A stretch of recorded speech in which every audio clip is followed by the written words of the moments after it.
felt guilty ever since. I was like, what if she needed help and like she was just saying like, come over here, like I need you.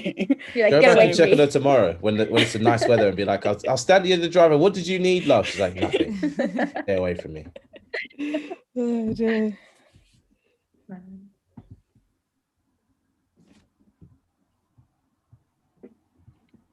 Yeah, I must admit, this weather is not the weather I signed up for. I signed up for heatwave summer, and it's not a thing anymore. Whereabouts in do you England? live? London? London, yeah. Yeah, no, especially in London. You signed up for heatwave summer. I signed up for heatwave summer. I signed up for blazing sun, no rain, and I've got the complete opposite. I'd like a refund, please. Well, I moved up north and I'm, happy with the rain. That's what I was anticipating. I was actually quite annoyed when it was the heat wave last week. Really? Yeah, I prefer. I'm a autumn kind of person where it's like warm but with a nice breeze. I can't do hot. Light I jacket, like it warm. jumper I like weather. it hot, but with a breeze. I don't like it when there's like, it's like sticky, intense. No, we haven't got the breeze over here in England, unfortunately. We don't have. You think we get that island breeze, as they call it, but we don't have that, unfortunately. Whereabouts do you live, Meg? I'm currently in Sunderland, but I'm from North Wales originally, so I've not really had like I've never had a holiday abroad, so I don't really know what any other country's weather is like. So, when it gets hot in England, I'm like, that is enough. I mean, technically, from Wales to England, that's a abroad, isn't it? That's a different country in its own right. No.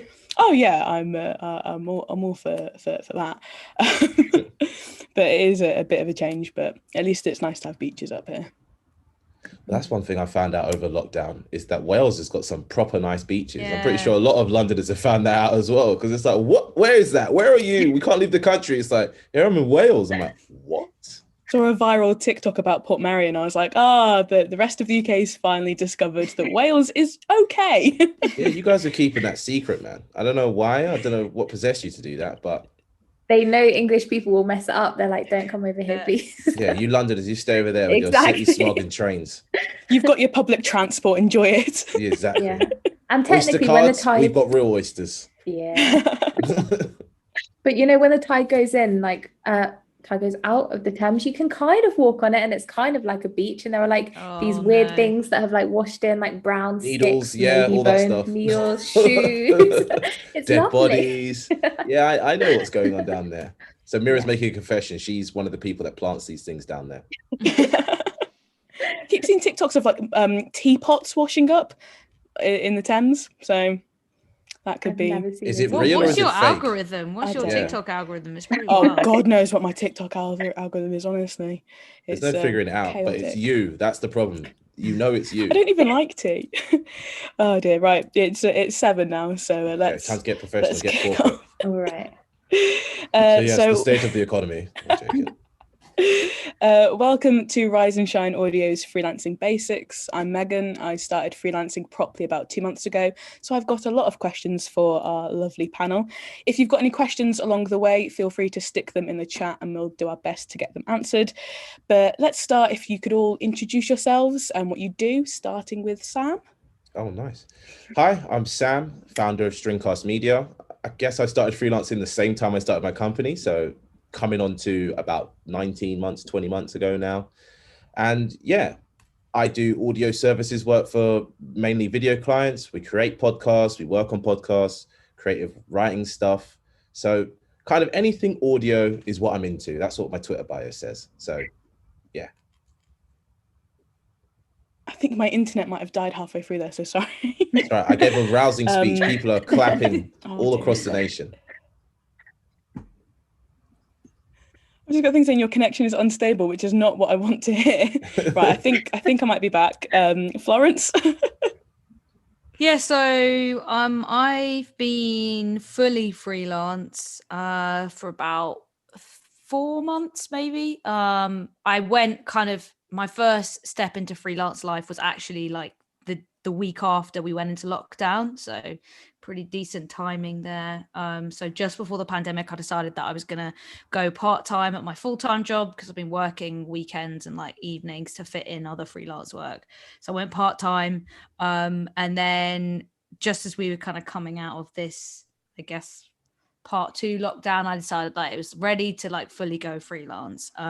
So I mainly work in sport, specifically football, which is good because it seems like in this country, especially, no matter what happens, football will always be taking place. So it's a very good industry to be in because people will make sure it happens all the time. So there's always work to be found. But I mainly work in radio and podcasting. So I do a lot of podcasts. And especially in football, like it's a really popular method of content at the moment. So I do like appearing on podcasts as well as producing them, as well as a few other bits and pieces in football. Awesome. Mira? Yeah, I haven't been freelancing for very long. I did freelancing as like a personal trainer since I was like 18, but in audio, I've been going since March kind of time. I did the multi-track audio producer fellowship in February and March. And then after that, I started doing freelance audio production. And at the moment, I'm working on a podcast called Cheat at something else and a couple of other bits here and there. Awesome. So why have you all decided to be freelancers? I know it's sort of the gig economy at the moment, but what do you find are the positives of it for you? Again, if we start with Sam. Lunchtime naps. That is the main reason why I'm doing this. No, I'm joking. It's mainly the time freedom. The time freedom as well, because I own my company. The company's more so there as a front to work with corporate clients rather than me coming up as just myself. I go, oh, with Stringcast Media, whatever.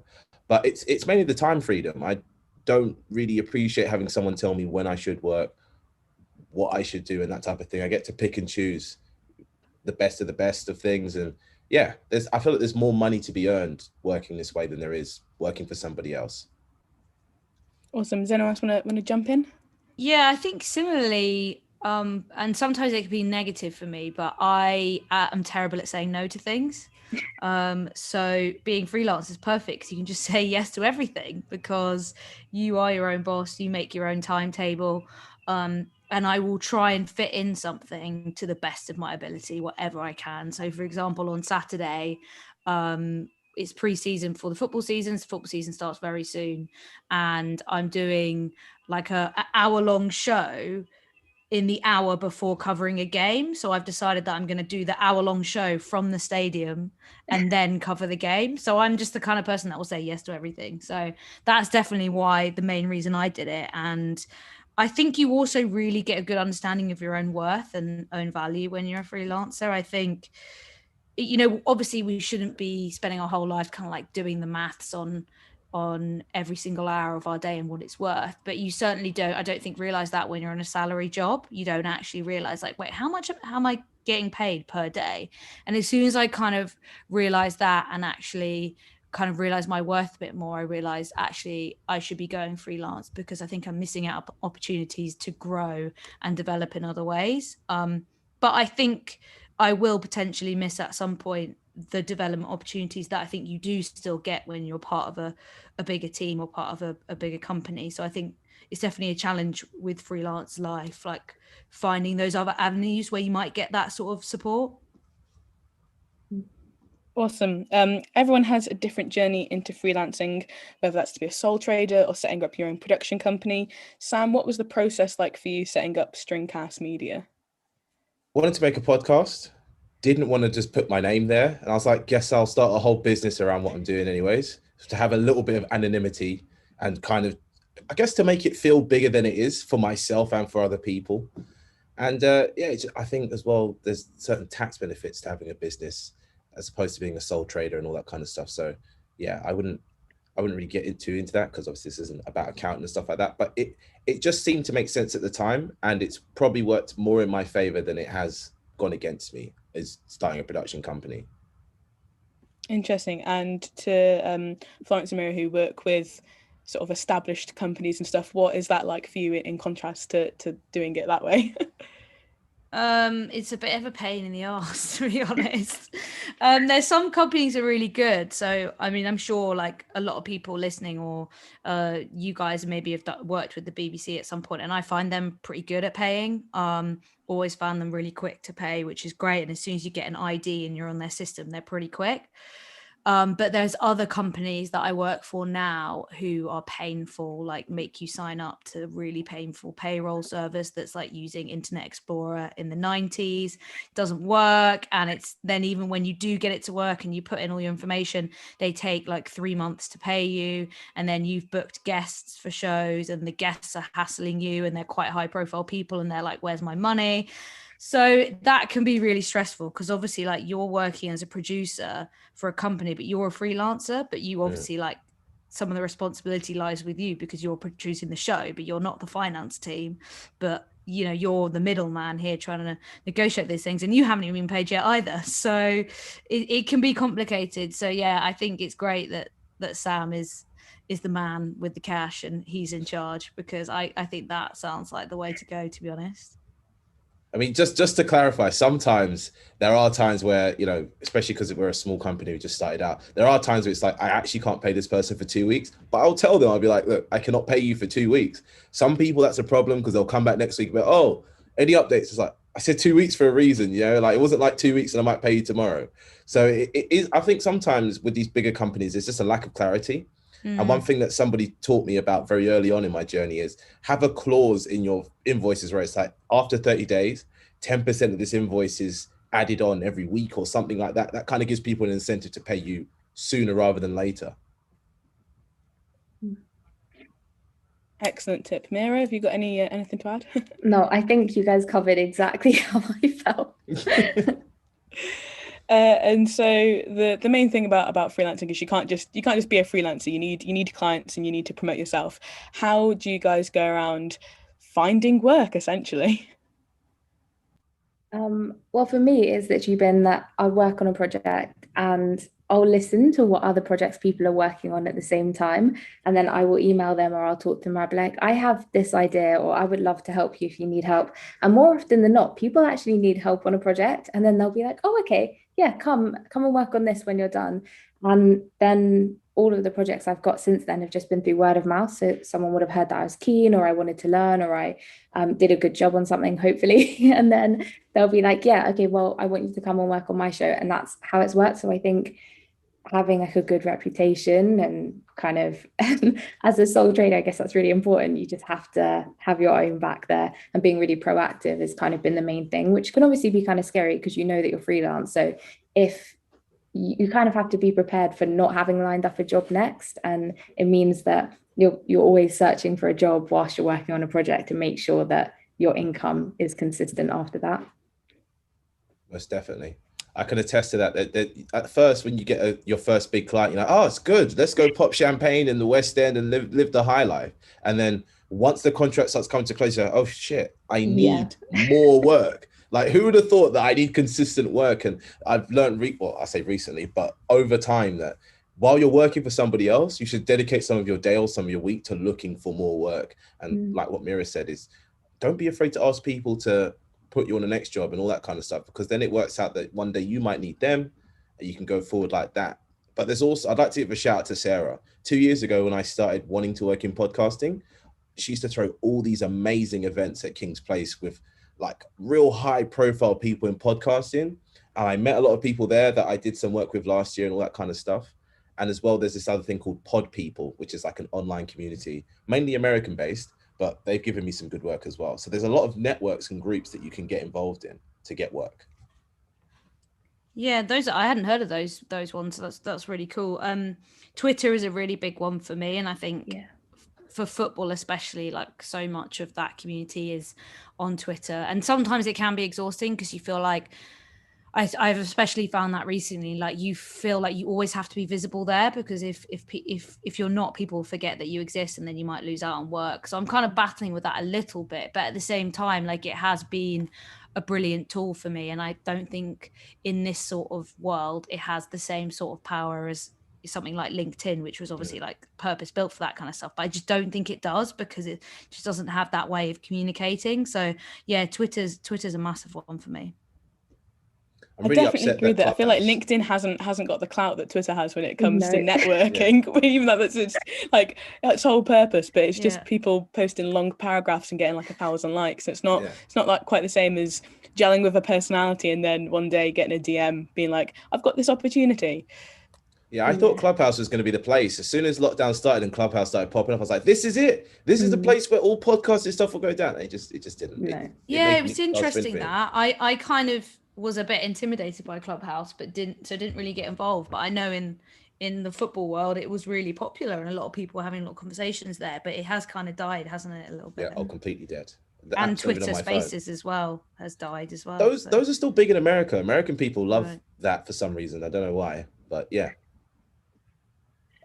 Awesome. So the next sort of point was something that actually had quite a few people message me wanting to bring up.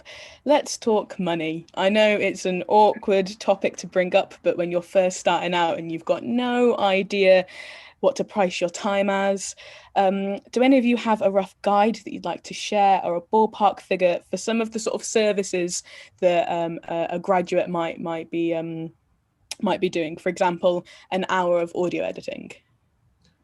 Don't charge for your time, charge for the value that you're giving.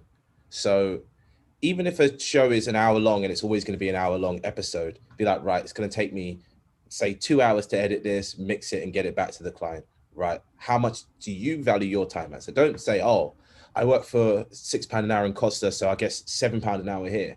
Don't be afraid to bump it up. You know, you're working for yourself. You should pay yourself a decent amount. So if you go to yourself, right, I guess I'm worth £25 per hour. You tell that person £50, I'll edit, or dollars, whatever currency you're using, and you throw that at them. If they say no, don't go down on yourself. You've set your prices for a reason, and be willing to stick by those prices. The only time I'd say give someone a discount is if they agree to pay you for, say, 10 episodes. So you're like, right, you're giving me 10 episodes, £450. Give them a discount, makes them feel good. But don't discount yourself to death where you're basically working for free. I would say when you get given a project or someone invites you to be on a project, and more often than not, they'll tell you like, this is how much we can pay you. If that is under what you're usually paid or what you value your time at, like Sam was saying, don't be afraid to go back and be like, actually, my usual rate is XYZ for this type of project or this type of role. And just be straight up and be like, can we get closer to that? Do you have room in your budget?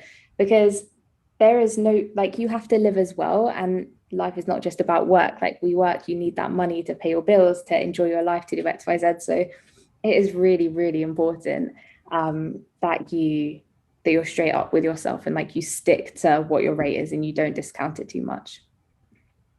Yeah, I'm really bad for this kind of stuff, and I think it's probably the same as being a bit of a yes man, is you kind of just accept what you're given, I think. And I think it is really difficult, I think, sometimes in the radio and podcast industry to extent where people just like, oh, well, this is what someone's always been paid, so this is kind of like what's going to happen, even though obviously, because in the freelance world, like, inflation isn't really a thing.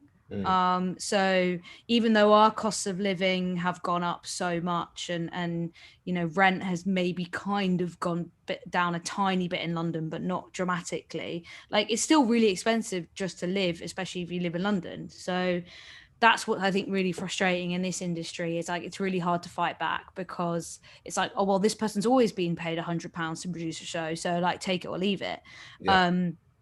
I think in my kind of network, which is a lot of women my sort of age, we always try and be really kind of upfront and open about how much we're getting paid to each other, so that everyone knows kind of, well, if you're getting paid this for that, then I know that I can ask for this, which I think really, really helps. I think like, as British people, we are far too like polite about money, and we don't talk about how much we're getting paid, which then only just harms all of us. So we should definitely be much more open.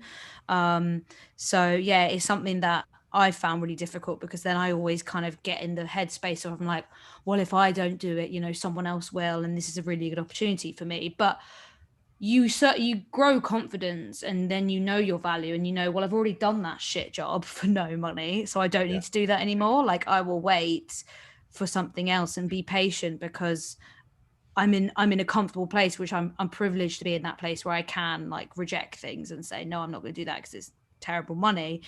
But there's opportunities that still come along, and you'll still say yes, because there's just clout and brand attached to it. So it is a constant battle. And, you know, there's still really big names that I've worked with that pay terrible amounts of money, and you've got to fight for ages to get paid. And I've gone in positions before where I've like called people out on Twitter and then deleted it and then found that they've paid me an hour later, and I'm like, do I regret it? Works, but then I'm also like, are they ever going to want to employ me again? It's such a constant battle, because it did work. Like, they paid them the money they owed me. I haven't worked with them again, but then I don't know if that's because of my sassy tweet or because of other reasons. So it's really hard, because it's like you want to fight back, you want to do something about it, but then you don't want to potentially impact your own chances of working with them. So it's a constant battle. But I think certainly, like, within the community working now, like with the young people in this industry, I feel like it is changing, because there's a better honesty, there's a better inclusivity around things, and it's not just like every man for himself, like, don't tell anyone how much they're getting paid. I feel like people are much more open about it, and they kind of want everyone to benefit. And for clarity as well, I would always advise, if you can, get half the money up front. It just makes the process so much simpler on your end and on their end, that you don't get this, oh, we're sorting out our payment systems. You'd be like, right, cool, we want to start next week. Here's an invoice for half the amount. If I don't have it by the end of the first week of whatever we're doing, or, you know, by the time you expect the final stuff back, it's going to be problems type thing. And it's just safeguarding yourself, because if you do, say, 3 months worth of work and you're expecting, say, £10,000, and you're thinking to yourself, yeah, don't worry, everything could be all good, be right as rain, I'll be in Santorini by the end of September. End of September comes, then they take till Christmas to pay you. How are you surviving? You've just spent 3 months doing just one thing. At least if you had half that money, you know what you can do with that half of money. And it's all about, when you do get money in, you've got to think about, like, logically, I might have to make this stretch, and just cover your expenses and your life expenses first, rather than going like, oh, big invoice, big night out. Like, it's not the way forward. I've been there. And something that Flo said that I think is really important is that openness with other people. Like, if there are people who've been in the industry a little bit longer than you, don't be afraid to ask them, like, is this a reasonable amount to be paid, or is this rate that I'm charging too much? Or you can get some, because Ollie Addington, he helped me out so much when I started, and was like, look, just ask for what you're worth, and, you know, don't be afraid to have that sort of conversation. Sorry, there's a lot of thunder outside. I don't know if you can hear that. So yeah, I think openness and talking to your peers, if there are people at a similar stage in time, like in their career as you, or other people who, if you're freelancing, other people who work at the company might have some like insight and are willing to share it with you. So talking about it is actually a really, really good thing.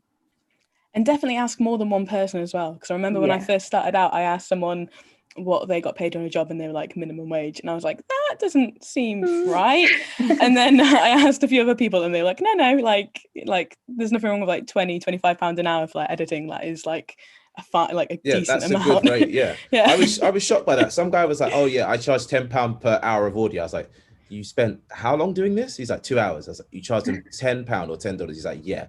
And then he also came up, oh, I live in the Philippines. I was like, that's why. The multiples are better over there. I was like, I can't live on that. Do you know how much editing would I have to do in a week to survive? Hundreds of episodes. No, thank you. Yeah. Sarah said that she puts her rates on the website so they know in advance. For a graduate, 150 to 200 is a standard day rate, but there's a skills shortage, so going with the standard producer, £250 isn't out of the question. And that brings me on to the idea of, do you go for by the hour, or do you go half day rates? Sort of, how do you all manage how you present your fees and your time? I think at the moment and this might be because I'm still like starting out, but at the moment I feel like it's presented to me more than it's me presenting to them. So a lot of the stuff is a day rate, and so a lot of it will be like, produce a podcast, we'll do the record, which will be like an hour, and then I'll probably turn it around in maybe like 4 hours, so that'll be a day rate for about 200 quid on one of the shows that I do.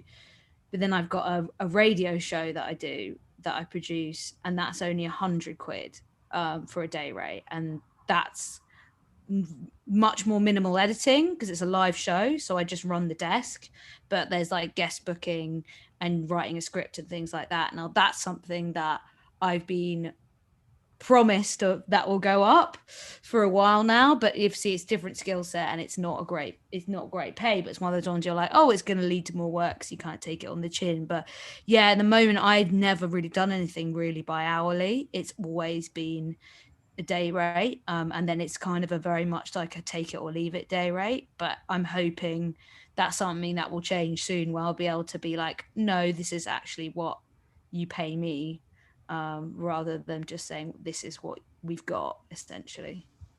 Have any of you ever had to negotiate pay or sort of turn down work for just being, go on, Sam?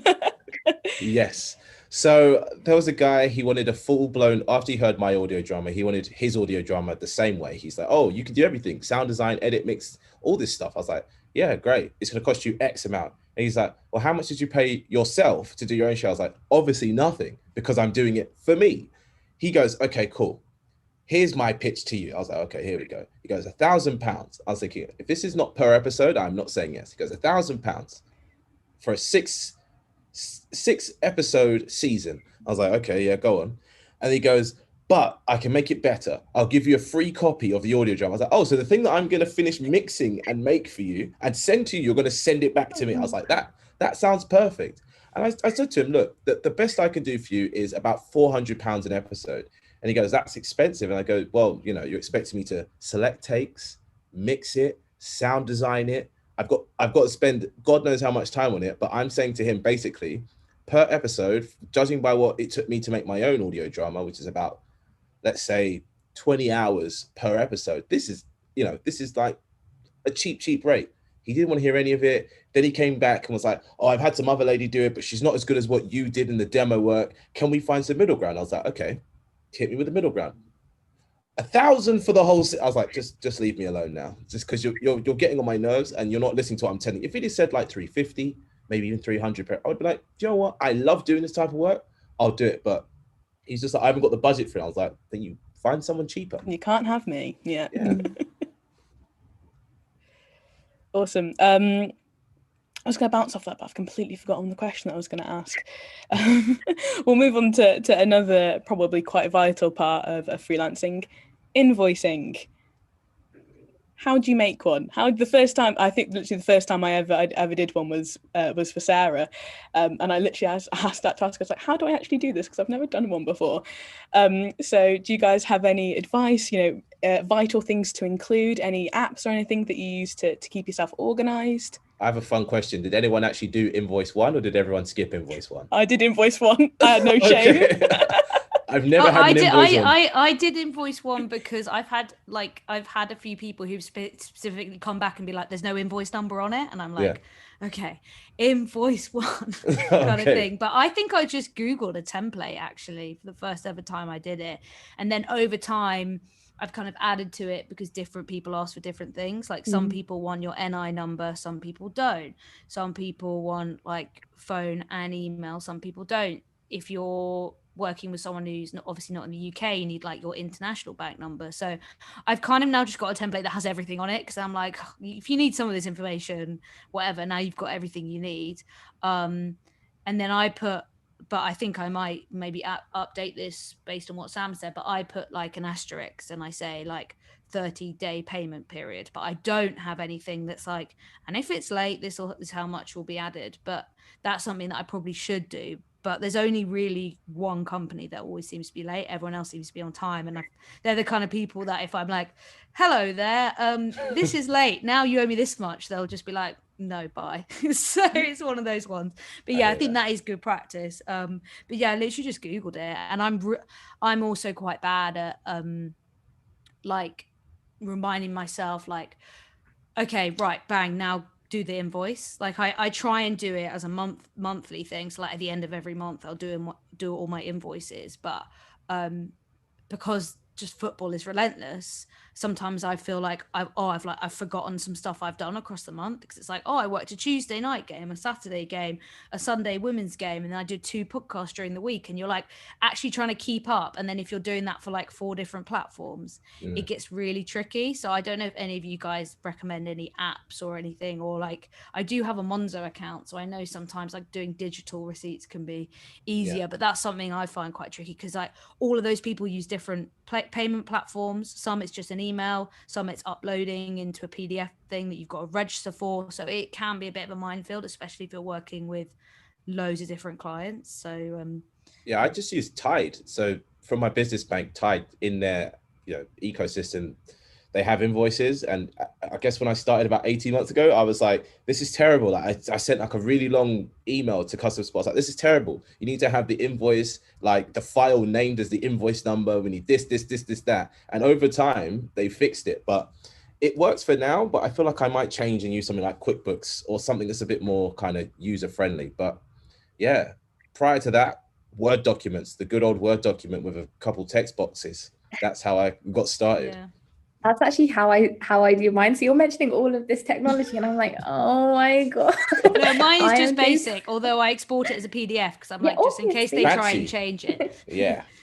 I will say, like, when you start a project, so that when they pay you, it doesn't get delayed because your invoice is slightly wrong, or they want it in a different format, or they need someone to sign something. Ask them, like, email the finance team and be like, hi, can you tell me exactly what you need from my invoice? And then I just have it set up, and then I have like a reminder in my phone to invoice on a particular date with the company name, how much I'm invoicing, and then also like a reminder in my calendar. And then I'll have like an Excel spreadsheet, and on each sheet I'll have like whatever company it may be, or however I'm organizing it, and it will say like date I've invoiced, date they paid it, what company it is, what project it was, what my day rate was for it, what like the whole amount paid was, and like all of this stuff. And it just means that if I'm ever like, oh, I haven't had money into my bank account in a while, I can look at the Excel spreadsheet and be like, oh, that's because 1, 2, 3 haven't paid me, or because, oh, I've forgotten to invoice for this thing. So keeping track is really, really important. Do what Mira says. She's a lot more organized than I am. I don't do any of that. say that's like my goal. My goal is to make my life easier every month, and like especially when it comes to like doing your taxes. Every year I'm like, I'm going to do a monthly spreadsheet where I have all my ingoes and outgoings, and then it makes end of the year really easy. And I have not done it, and it's now been like 3 years of saying I'm going to do that. But that is the way forward, because I then just you can love easily track it, so. and I know I wish I did, but that is the goal, that I want to get to that point, because that's definitely the best way to do it, because otherwise you're just constantly trying to remember like certain things. And then sometimes I do pieces of work where I'm like, oh well, I've only done one show for them and there's like 5 shows coming up, so I won't invoice now, I'll invoice after the next 4 shows. And then you're just like, oh, but then you're bound to forget that first show you did, and then you're actually not going to get paid for something that you've done. So yeah, it's one of those things. I highly recommend an app called Coconut. It does everything for you in that you can add clients, you can generate the invoices, and you just put in like your rate and how many units, and you can be like, so that you can make the unit so it's an hour, and it does it really nice, and it makes a nice little PDF, and then you could edit the email that you send it off to, and it then keeps a track. You can then mark them off as paid, and so it keeps a track of everything, and you can see month by month if you've been paid or not, and where all of the invoices fell in each month. I've not currently been doing it long enough to understand how tax and all of that works, because I'm also working part-time in retail. But the next scary thing for me is registering and declaring the income and all of that. And I'm very confused as to what I'm actually supposed to do. So I don't know, this might be more for Flo if you're more of a sole trader than of your own company. Do you have any advice for when it comes to just declaring things? I don't really know what I'm supposed to do, essentially. Yeah, I failed maths GCSE, so I've always been quite intimidated by these sorts of things. But that app sounds really good. Is it free, by the way, that app? It's £3.50 a month. It's free for you can try it for free. And then I tried it, and then by the time that I then had to start paying for it, I got regular work in. So I was like, this is, for the hassle and for the stress and for the fact that it organizes it nicely, it's worth the £3.50. The only app I actually pay for, like. Yeah, no, that's really good. So I filed 2 tax years of self-employed tax. But both the times I've filed, it's been on top of PAYE income. So this incoming tax year, so 2022 will be my first completely self-employed one, because I've always had like a full-time or a part-time job alongside it, which also means you pay a higher rate, I believe, on that additional self-employed income, because you've got your majority of your income is PAYE, so you're already paying like NI and stuff on that. This year I've actually upgraded and treated myself to an accountant. So for my 2021 filings, I'm going to be doing it through an accountant. And the main reason I'm doing that is because, and this is what really frustrates me about the HMRC website, is it's actually not a very complicated process, but I think the language that they use really overcomplicates things, because I've felt like I spent the entire time when I'm doing it like Googling words, because just I find that the language they use just isn't really clear, when actually they could just use a bit more of a straightforward plain English word to mean what they mean. So I've never quite really understood like how much, for example, of my Wi-Fi can I claim back, or how much if I'm working from home, a lot of which we have been like my rent or my other bills and things like that. Or I bought a new MacBook last tax year, like, which I edit audio on, like how much of that can I claim, things like that. I've always found really complicated, and my accountant was basically like we can work through that, but it really just depends how much you're doing on it. So if your MacBook that you bought is, you know, your work laptop, you do all your work on it, then you can pretty much claim the whole thing, if it's for your business. So yeah, I found it really tricky. The HMRC website is good in a sense that it takes you through the whole process, step by step. So you just fill in all the details, then do next. And I did my first two accounts literally just on a basic spreadsheet where I had like, you know, April to April and incomings and outgoings and expenses and any other things. It was very basic. It was not an advanced spreadsheet. And then I just kind of like did the math that way. But I've always found it quite intimidating, which is kind of why I've decided to get an accountant this year, to try and find like the cheapest accountant I can, because I'm intrigued to see how much that's going to help me basically work things out. But I feel like Sam might know how the pros do it. This is the point where I disappear and go to the Bahamas, because no, yeah, I have an accountant too. Pearl accountants, they only really make sure that when money comes in, enough money held to the side to pay tax potentially in the future. Anything that I want to expense as well, I explain to them what Flo said, laptops, equipment, all these things you can deduct off your tax bill if it's for work. I'll be like, well, yeah, that microphone is for work. I'm not a singer or anything interesting like that, so that's for work. All these cables and all this stuff, I need it for work. Phone bill as well, you can claim back. But I'd say it could be expensive to have an accountant, but if you shop around and look around, there's a lot of tech options you can have. There's a lot of cheaper options for just like the bare bones of what you need, and it can cost you like £50 to £100 a month and save you headache, court costs, all kind of stuff. Yeah, so I think it's the headache, isn't it? I think the headache is the biggest factor, because it just kind of keeps you off their radar. And that sounds a bit like, I don't mean that in a dodgy way, but like obviously they're a registered accountancy, so like they've got the official name, the badge, they've got that thing, like you're not. So like it's more likely that someone's going to come for you than they're going to come for them. So I think it's always worth just like playing it safe, just like doing what you can and just asking for advice from people. Like even if they're not an accountant, they probably would have filed before and they can give you a little bit more advice on how to do things. And Google as well. Like the last 2 years, I've just spent loads of time Googling things to try and like make sense of some of the language. But just make sure you pay your taxes, because trust me, those guys do not mess about. Yeah, definitely do. And they normally give you options, you know, like the final calculation is probably going to terrify you, because you'll see that and be like, oh my God. But you can often pay in installments, and, you know, you can pay it all up front, or there are options, and you do normally overpay. So then you can kind of expect to get a little bit back, which is always nice as well. But I just think it's stupidly intimidating, and it shouldn't be. And I think people just get a bit scared by it. But try not to, because actually I remember being so scared. And then like when I'd press the send button, I was like, oh, I've completed it. And that was it. I was like, what? Isn't there like a next page where like all these monsters fly out of my laptop screen and I've got to like fight them? But that was literally it. So I think you just got to take your time, and yeah, and it'll be all right. Mira, how have you found it as someone a bit more new to the world and going through that process?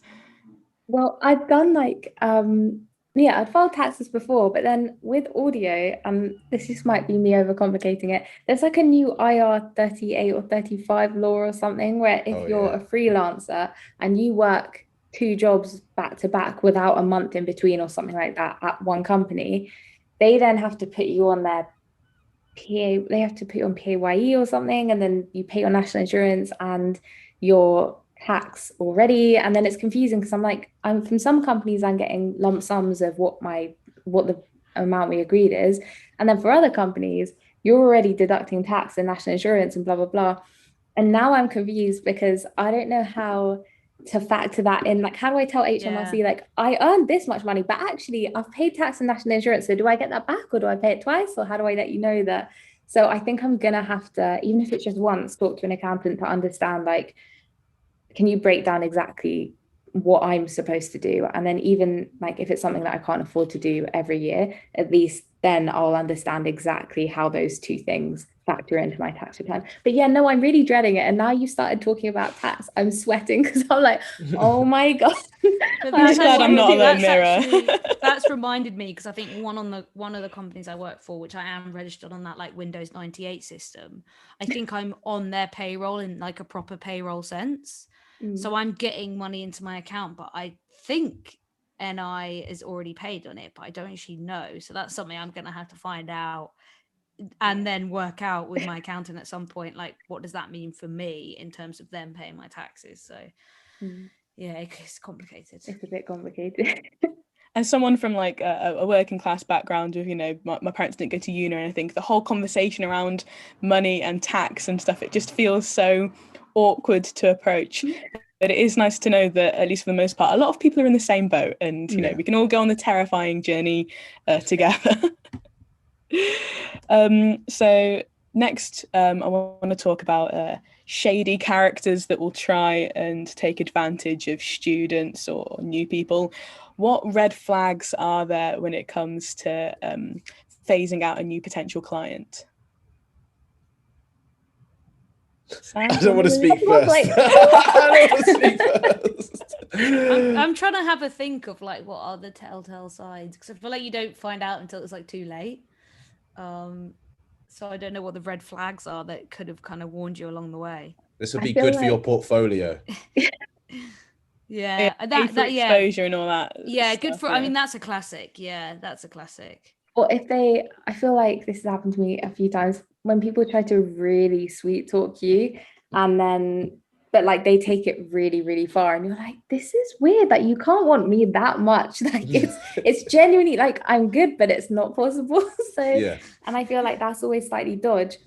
Or when you find out like the person who was in the role that you were in left very suddenly, like it's always worth just asking someone else at the company, like, oh, why did that person leave? And just finding out if it was just like nothing, or if it was like the role is crazy. So I feel like, yeah, you just have to listen to how they talk to you, and you'll get a gut instinct, I think, from a lot of people, and trust it. Like, you don't need to ask everybody's advice. Like, ask a couple, run it by them, but you'll get a feeling of whether someone is straight up or whether they're kind of sweet talking you for a role, and you'll go in and the role will be nothing like that. So it's just worth finding out. Yeah, I find the more hoops you have to jump through to get things going is the worse it's probably going to be. Like, yes, obviously I understand an introductory interview where you get a view for the project and they get a feel for you, cool. But if there's like 3, 4, 5 interviews or submissions, forget about it. You're spending too much time doing something for free when you want to do something paid, and realistically on their end, they don't know what they want. If from what I've gathered in the couple of years I've been doing this, is anybody who knows what they want, they know when they see it and they just hire you. And if you're crap, then they don't use you again. If you're great, they use you again. Awesome. What about if you agree to do a piece of work and then it turns out that the job description or the workload is actually a bit different to what you agreed on? Have you ever had to renegotiate your fees or renegotiate what your actual job role is? Scope creep, very dangerous. I think the way to get around that is, in the beginning, say what you're willing to do for the amount of money that you're getting, And if it goes outside of that, what you charge for that. And, you know, it could be an hourly thing. I'm pretty sure Flow charges a day rate or a half day rate type thing. For me, I just go, look, this is what we're going to do. This is when it's going to be done by. This is how many revisions you get. And if you want anything more than that, it's going to be X% of this amount. So if you go, we want another revision, cool. 20% of the whole amount, there you go. And if they don't like it, it's like, well, then no more revisions for you. I'm sorry. You know what I mean? So I don't know what everyone else does, but that's how I kind of operate. My thing is I agree what's going to happen for this amount, and that's all I do. Anyone else got any experiences? Yeah, it's hard. It's a hard one because I haven't worked on any kind of more, I think, creative and long-term projects, which I think Sam sounds like he's tend to have worked on, which I think you would have a lot of back and forth, being like, I don't like this, I don't like that, blah blah blah. The stuff I tend to work on is very like quick turnaround, sit and record, edit, and then put it out later that day. So there's not really enough time to kind of have a back and forth, but there certainly are moments where I'm like, I am not being paid enough for this, like to do certain things. Or like sometimes on one of the shows I've worked on, we've turned it into a 2-hour show. So I do add like an extra amount of money for the additional prep time, because you're obviously putting together a 2-hour show instead of a 1-hour show. So you're gonna have more guests, more script writing, just like more planning, and you're going to be running the show for longer. So yeah, I think it is definitely worth just like flagging that at the time. But it's, or having like thinking about, right, how long is this actually realistically going to take me? Or if they want to do like a extra like hour special or whatever, which obviously if you're working on a series, they might suddenly decide that. Or if they want to do a live show, you need to think about, right, how is that going to change what I'm doing? Is that I'm probably going to spend more time because I'm doing the live show, and then I'm probably going to be turning around the content as well. So he's definitely just thinking about that before you just like go in and say yes, and then there's an awkward conversation afterwards where you're like, oh well, now you owe me more money. Fair enough. It's just one of those things that I find sometimes, you know, you can get a bit because I work on like daily news, and Okay. sometimes if the audio hasn't come in time, that means that I'm then waiting around, and it's like I've never charged for the time waiting around, even though it is an inconvenience to me, because at this point I just want to be liked, and it's still one of those things where you don't want to be taken advantage of, and it is a very good company, so I'm not being taken advantage of, but it's sort of getting that balance right of just knowing when to value and when to keep yourself and I in think track. with the pandemic, as well, like we haven't been maybe so bothered about that because we're just like, oh, I'm at home anyway, so like I'm not going anywhere. But I think we have to be strict on ourselves now, and like even if you are just going to be at home, like that's still time for you, that's still time where you don't want to work. And certainly during the pandemic, like I was just working so much that I was just like doing things all the time, and part of it's like, well, there's nothing else to do. But now it's like actually just like if you want to relax and watch TV and not work, you should try and do that. So I think it's just setting those boundaries. And I'm totally like you, like if I'm early in a gig, like it's quite hard to push back, but there'll be a moment where you feel comfortable and you're like, no, sorry guys, I'm not going to do that. And you've just got to kind of like suss it out and build that trust and realize who's kind of going to respect that. I find that freelancing can be quite, especially starting in the middle of a pandemic, it can be quite lonely because you don't really know anyone at the company, especially if you're working from home. Have any of you got any tips of sort of how to make friends really within the place that you're working, or just sort of get someone so that you don't feel like you can't ask questions and you're not so alone in a workplace? Twitter, I guess. Yeah. I would just say social media, find them on Twitter and just drop them a DM, and then be like, oh, I've seen you're working on this, or you work at this place, like would love to catch up with you or whatever, or see you there, or whatever it might be. That's probably the best way. Like I started a new gig in November last year, which was like quite a big company, and I didn't really know anyone. It was quite like a old school at times, like football-y environment, and like I was super intimidated, but then like slowly kind of got more comfortable and met more people and realized like actually kind of like, it's not as bad as it seems. So it's just kind of easing your way in and just asking people like really basic, quite like embarrassing, cringe questions that I find anyway. But then then they become a familiar face and they're someone you can say hello to. But it's just like being like, oh, do you know how to do this? Like, or do you know where this is? Blah, blah, blah. Like, it helps strike up a conversation, even though you're like, oh God, it means I don't know what I'm doing. Like, there'll always be things that you don't know because it's new to you. So it's just like kind of building those connections. Yeah, and be genuine. Don't get into that whole networky mode of here's my business card, give me your business card, I'll call you on Tuesday type thing.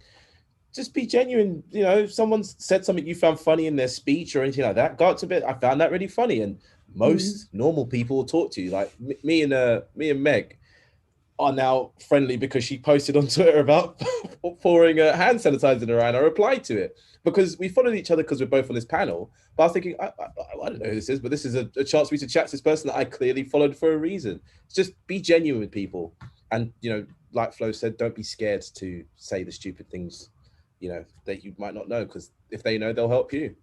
I think that's a really good point, because I think a lot of people get into like networking mode or like job mode, and in order to make connections that actually make you feel like, because you can be lonely with a lot of people around you, you need to make those connections on a genuine basis. So I think that's a really good point. Like, if you need help with something, ask. But if you found something funny that they said or did, just tell them. And if they ignore you, they ignore you. You find someone else to chat to. Like, there will always be somebody. And I've been quite lucky because I did that multi-track audio fellowship, and there were some really lovely people on that. And so there are still a couple that I still talk to fairly frequently. And if we're struggling with someone, or if someone is up until midnight and they're like, oh, I should have charged extra for this because the deadline got brought forward, and you're just in a panic and you just need somebody to chat to, it is really nice to kind of, I know they say like misery loves company, is kind of true. Sometimes you just need someone to talk to and be like, I think I've made a mistake, or I think I've done XYZ, and it helps a lot. So building genuine relationships, that is what will get you through freelancing and any career really. And attending Rise and Shine events when they're in person or online, go to every single one. And WhatsApp groups as well. Like, I have a lot of WhatsApp groups with people in the industry, like for different projects, or just because we were working football or something. And it is really nice because you can just be like, guys, you won't believe what just happened, or oh, you won't believe, like, I'm having the worst day, and things like that. Even though like none of you really work together, it's just like a lot of them will be able to relate to what you're going through. So try, like, those things will come naturally just from like being meeting people, whether it's online. A lot of people I've met, like, I originally met online, but now and I hang out with them in person. So I just, like, if you just gotta be patient, and those things do come. On the topic briefly earlier there of slip-ups, how have any of you ever experienced messing up on the job, and how do you navigate telling someone that you still want to work with that you've slightly messed up, and that you need to have that conversation and restore that you are actually competent and good at your job? It's the worst thing in the world. I hate it so much. I honestly, it's such a gut feeling. It's the worst feeling in the world. And I will think about it for days. Like, I will not be able to forget about it. Whether it's like a tiny thing in an edit that goes out in a podcast, or it's like live radio. Refreshing the RSS feed, being like, why is it still there? Literally. Or like, I've taken a whole radio station off air like multiple times, and it's nice. makes you want to throw up. So yeah, it's something that I like hate, and I really struggle to get over. And it's all just about like confidence, practice, not panicking, asking questions if you don't feel comfortable, like, and I think trusting yourself, especially when it comes to podcast edits, because sometimes I'm like, should I listen to the whole thing back because I'm so paranoid something's in it? But then you're like, but that's then like an hour and a half or an hour or whatever, and there's no mistakes. So it was always a bit of a kind of a guessing game. But I think like sometimes I just try and do like a thing where if it's a podcast edit, I'll look at all the edit points and listen back to the edit points and then check that way, and then I don't have to listen to the whole episode. And I'll just make sure that when I'm looking at the multi-track, there's no random things sticking out, because on the first edit I did, I realized that I'd like moved one of the tracks down and I hadn't deleted it, so it was just left there, and then the final edit, it was there, and I was like, oh god. And now I've learned my lesson that like if I just zoom out of the multi-track, I'll be able to see if I've left like a random bit of something else there. and then sometimes I do listen to the whole episode because I'm like, maybe I should check. And I did sometimes like will be watching, like I'll have the TV on and stuff where I'm editing, but I think I shouldn't do that because I think sometimes I do miss points. So that's something I would say, don't do that, because I've had that once a couple of months ago where I did an edit and I realized that I accidentally I think pressed undo or something and put the edit back in, and I think I was distracted because I obviously had like multiple audio going on. If I hadn't done that, then I wouldn't have made that mistake. So you do learn from them, but it's still absolutely mortifying.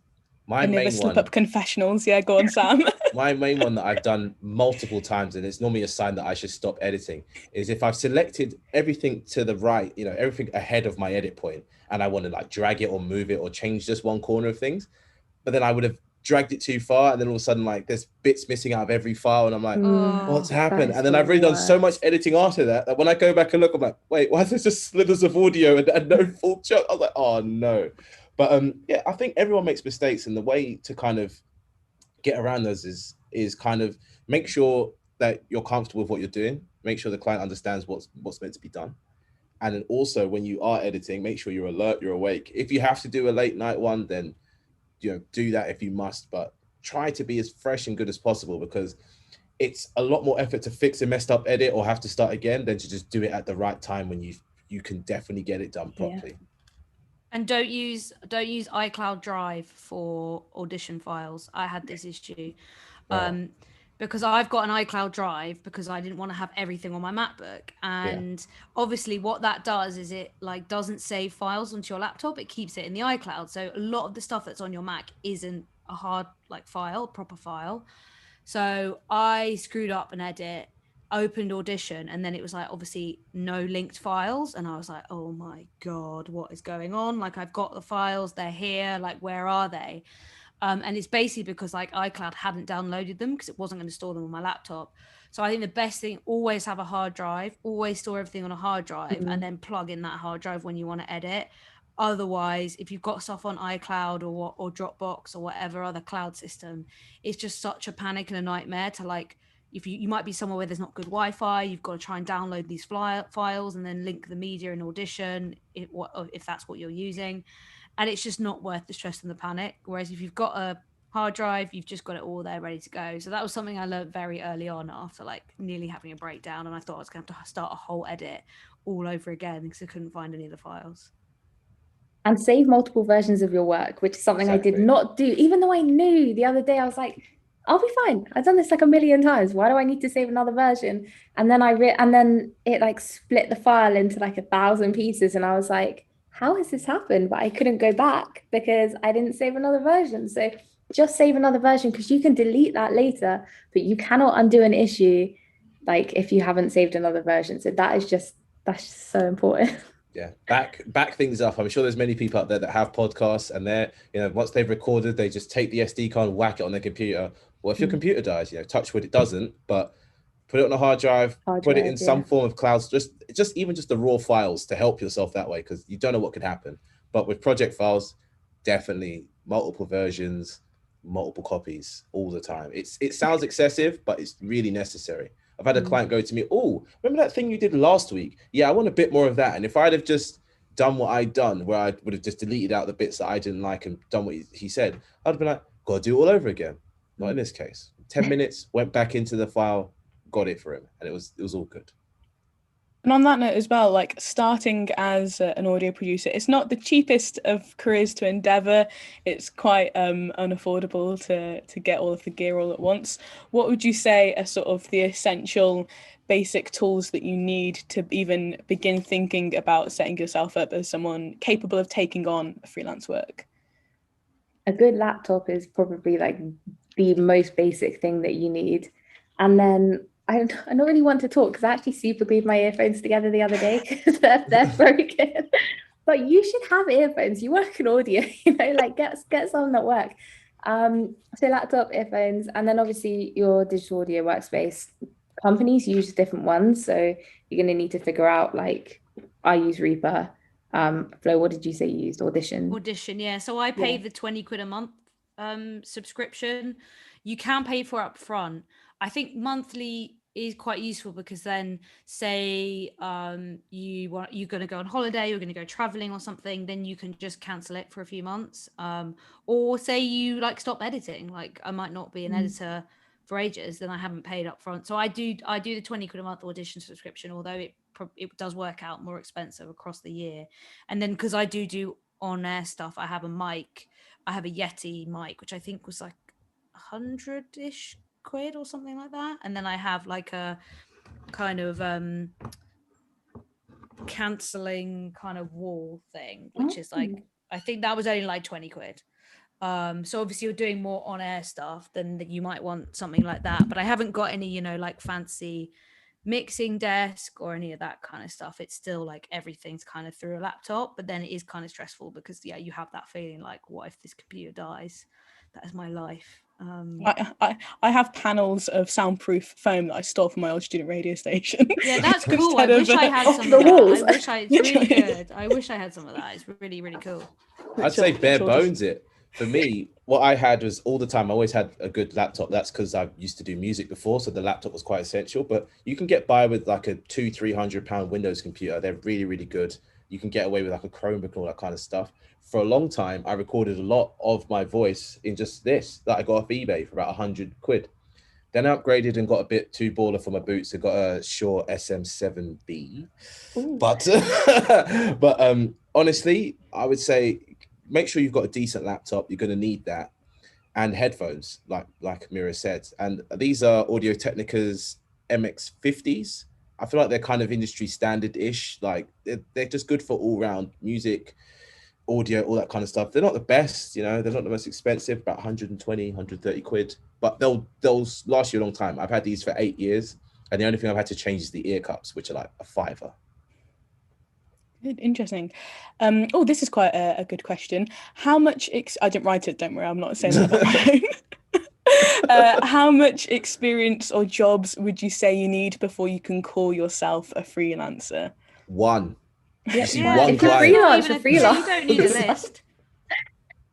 I think it's so easy to get imposter syndrome, isn't it, and just not take yourself as seriously as you can. But I would also say actually that's something I think it's really difficult, especially with social media and freelancing, is I think you're constantly like looking at what other people are doing.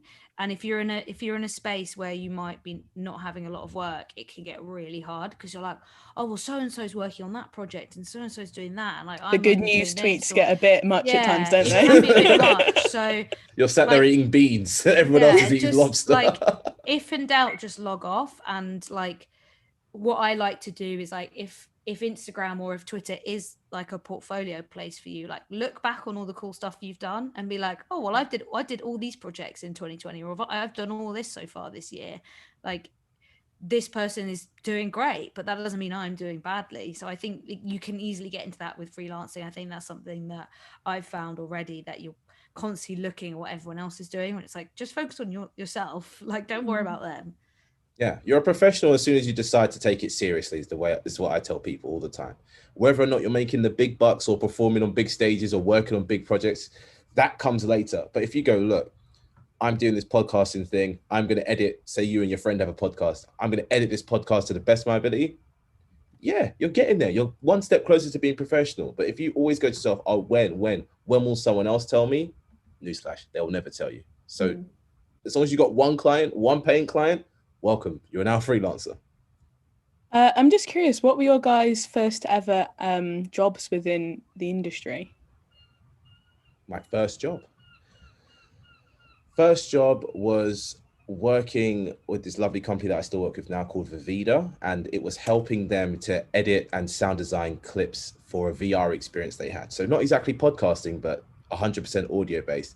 And I got that off of LinkedIn, and that was genuinely because someone said to me, LinkedIn's a place, there's lots of money floating around there. And I was like, I don't know what to do. Who do I add? So I went on a bit of a frenzy of just adding like people that had other production companies. And I was like, when I looked around, I was like, why have I done this? You know what I mean? That doesn't make sense. Why would people that are working in the same industry as me want to work with me? But it worked out in my favor. And it was just genuine engagement online that got me there. Like genuinely caring about what someone was doing, replying in an honest way, to be yourself. That's how I got my first client. And they're still clients to these days. Shout out to them. I'm gonna have to head off, guys. But thank you so much for hosting, Meg, and thank you for Sarah for organising for everything you do with Rise and Shine. It's been brilliant to be watching the workshops and the kind of events and being on the newsletter and everything. And lovely to meet all you guys. And thanks to everyone for watching as well. And see you all soon. See you later. Thank you so much, Flo. Sorry, I have to head off. Bye, Flo. Bye, Flo. So Mira, what was your I know that you did the fellowship, is that sort of how you got a foot through the door? Were you doing things before then? No, so before then I had kind of like dabbled in my own podcast, which was just like, it had been a few years, like I'd interview people, cut it, do whatever. But on multi-track, that was genuinely my foot in the door, because sometimes I feel like it's people, like I said, people always need help. They don't necessarily hire someone, but often they need help. But when they see you and they're like, oh, okay, well, I don't hate her, she's quite nice, like she's genuine, she'll do this for me, she'll help, she knows what she's doing, then people will invite you back. So I did the multi-track fellowship, and I spent 1 month at something else, just like kind of helping with whatever task they needed. And I pitched an idea to one of the execs, Joe Sykes, and he was like, look, it's a great idea. And he let me be really involved in like the development of it. And he was like, look, this is your idea. You've left multi-track, you're working with another company. When you're done, come back and you can produce that episode for cheap. And that podcast ended up doing really well. And he was like, look, pitch more ideas. I can teach you this and blah, blah, blah. And so I genuinely owe everything to him, like really, really helped me out. And and gave me a chance, which I think is what a lot of people just need, right? There are a lot of people who can do a job, they just need a shot. So that is how I ended up doing it. Someone heard my idea and didn't do it without me. They brought me back to do it. So that's how. That's incredible that they kept you, like, and that they didn't just take it. It was be so prepared genuine. to hear no as well. No happens a fair amount. Just get used to it. Hear no's as if they're nothing, because it's all you want to hear is yes. You're in the wrong industry. You're going to hear no quite a few times, and don't take it personally. Yeah, you're going to spend ages on pitches to people like Amazon or like BBC, and you're going to spend so much time. You're going to go into the pitch, you're going to give it like 500%, and then you're going to get an email being like, oh, going another direction, sorry. And you're like, I'm going to need to look for another job. So you just, you have to be prepared to say no and just give it a shot every time. Like, you're not guaranteed work. You have to find it. And that's kind of like the way I see it is, we always think like the job is the end goal, but like if you just enjoy it and kind of think like the journey is like each bit, which I know is so typical for people to say. It sounds like a poster you get on like someone's dorm room. But like genuinely, if you just try at least to enjoy learning how to do something and messing something up and asking for work, etc., that is where all the learning and the fun stuff happens, and where you meet people. Achieving the thing is all right. Like when a podcast episode goes out, I'm not like, oh, woohoo. It's kind of like the bits before that where I'm like, oh, this was really good and I loved working with XYZ. So yeah. Awesome.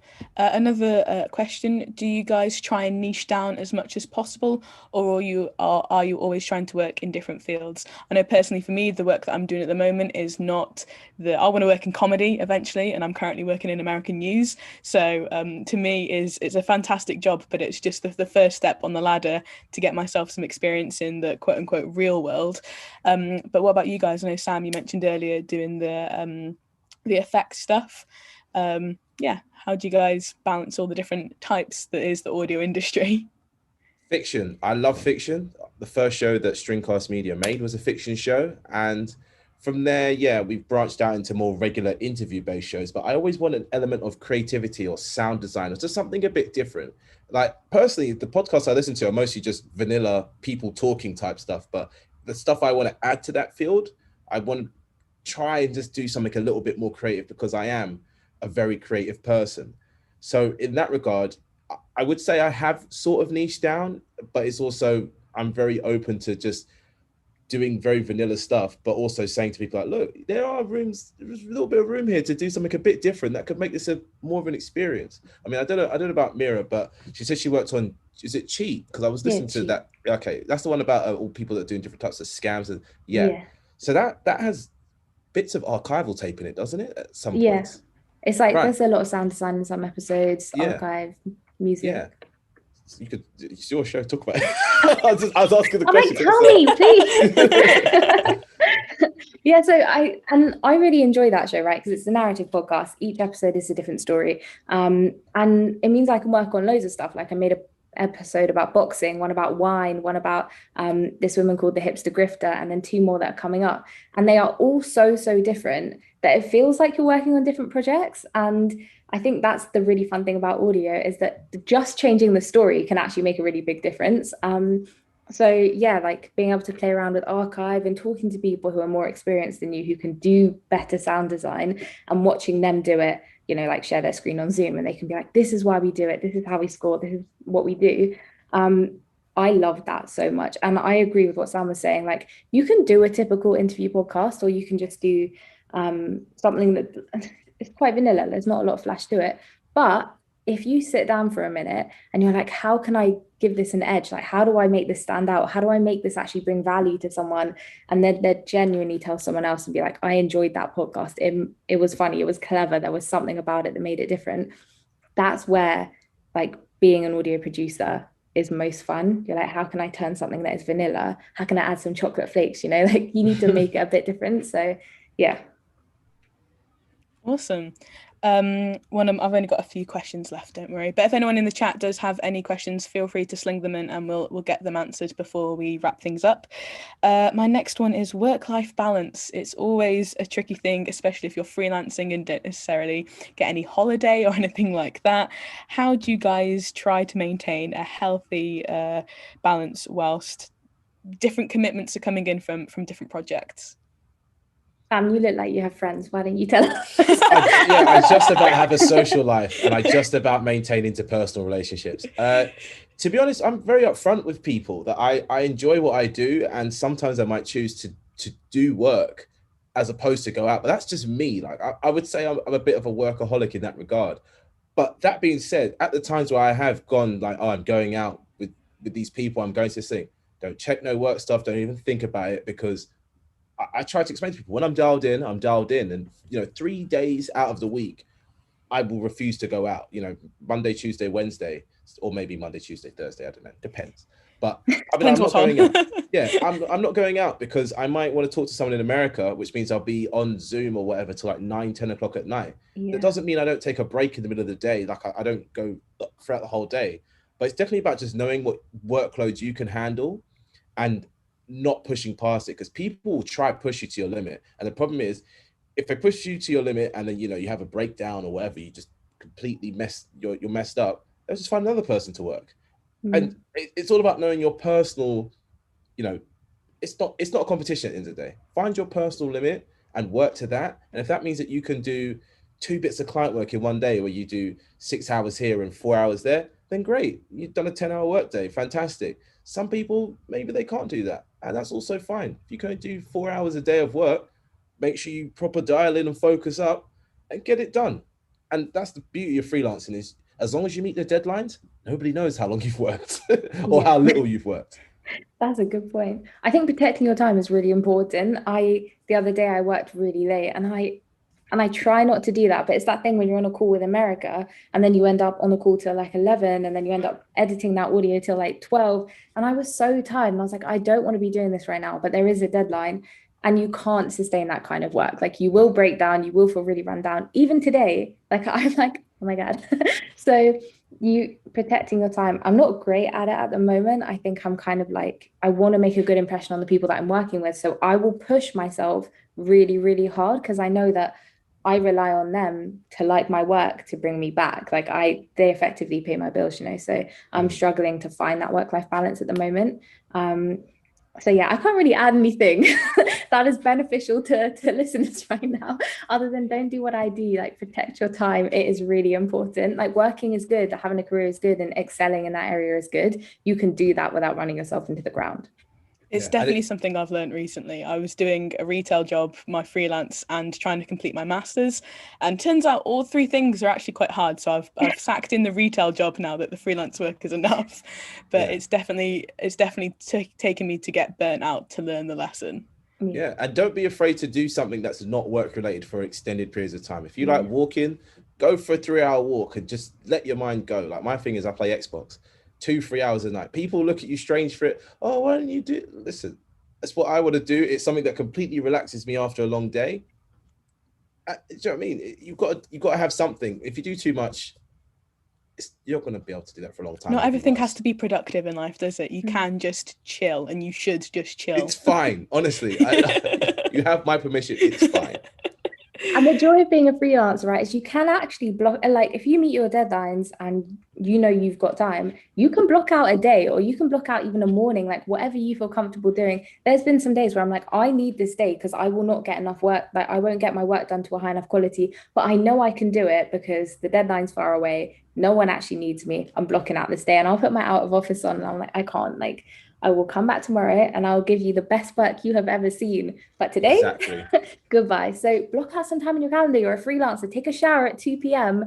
and go for a walk. Sit in your dressing gown, like, and then turn the zoom up so it's just your head. Like, you can do that. That's the joy of working from home. Yeah. And enjoy the freedom of being able to go out in the day, in the week as well. Yeah. Restaurants, all that kind of stuff, museums, you can go there when it's not packed. That's one thing that I've really, really enjoyed, is like, sometimes, especially now, most of my friends are working from home, they feel like they have to be inside in front of the computer all day. I'm like, how will they know? They won't know. That's me being a bit of a devil's advocate. They're like, they're not going to know. If you reply to emails, they're not going to know. Let's go out. Aldi's really quiet at Tuesday morning. This is the best time to do a food shop. I've seen you in there. Awesome. One last question from me. Again, if you've got anything that you want to know in the chat, do let us know so that we can get it answered before we wrap up.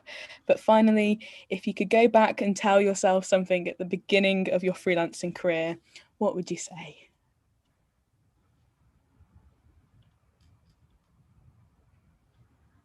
The CEO of a company is just a person. They don't walk on water. That's literally it. Don't be scared of these high profile people, because they're just people at the end of the day.